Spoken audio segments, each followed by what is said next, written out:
You will learn that Dwayne Davis got the gun. You will learn that he got into a white Cadillac. You will learn when the opportunity presented itself for retribution. All eyes on a Las Vegas courtroom nearly 30 years after rap superstar Tupac Shakur was gunned down just off the Las Vegas Strip. And now the murder trial in his killing is now underway. And thank you so much for joining us live at 5. I'm Trisha Keene. Abel has a night off.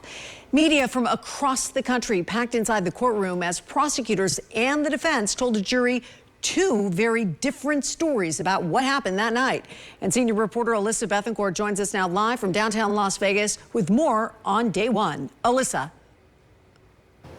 Well, Trisha, for nearly 30 years, the murder of Tupac Shakur has been the subject of headlines, books, and even documentaries. But today, for the very first time, a jury heard the case against the only man ever charged in his death. The morning started pretty early with opening statements. 12 jurors, they were told very different versions of a night that has been picked apart for nearly 3 decades. Prosecutors say Dwayne "Keefe D. Davis was the man who set Tupac's murder in motion on the night of September 7th, 1996. They say it started hours before the fatal shooting with a fight at the MGM Grand.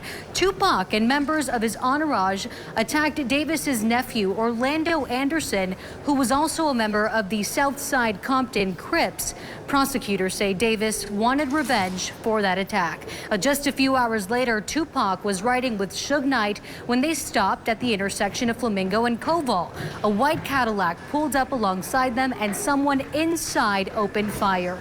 The defense, though, told jurors the state's case is built on stories, not proof, arguing Davis embellished his role in the killing for attention and for money. Over the years, Keefe D has talked publicly about Tupac's murder in interviews and even wrote about it in a 2019 memoir. Those words are now expected to be a key part of the case against him. After opening statements, the jury started hearing from people who were actually there on the night of the shooting. The state's first witness was former Las Vegas Metro Police Officer Gary Dale. He said just minutes before the shooting, he had stopped the BMW Tupac and Suge Knight were in because it didn't have license plates. Well, they were let go without a warning, but about 10 minutes later, the call came in that Tupac had been shot. Dale responded again, this time riding with the rapper in the ambulance on the way to UMC.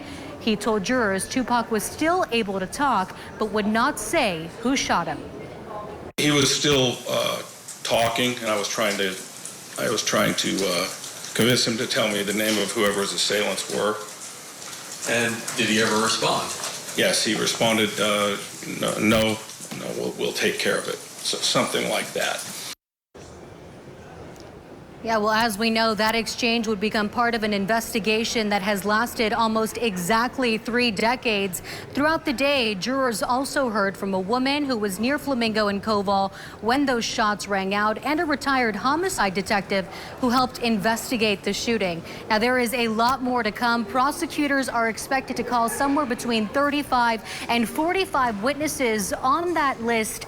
Some pretty prominent names here in Las Vegas, like former Las Vegas Mayor Oscar Goodman, as well as prominent Las Vegas attorney David Chesnoff, and even some members of Tupac's family. Testimony in this trial expected to resume tomorrow morning. Reporting from the Regional Justice Center, I'm Alyssa Bethencourt.